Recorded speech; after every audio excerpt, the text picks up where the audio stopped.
যদি আরবের ওই নবীর পায়ের ভূমি, থাকতাম আমি দিবানিশি নবীর কদম চুমি, নবীর কদম চুমি।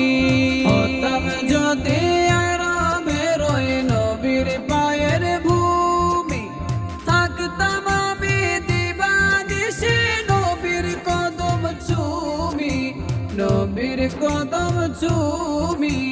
ধন্য হতো জনম আমার ইয়া রাসূলুল্লাহ, ধন্য হতো জনম আমার নবীর পরশ পেলে।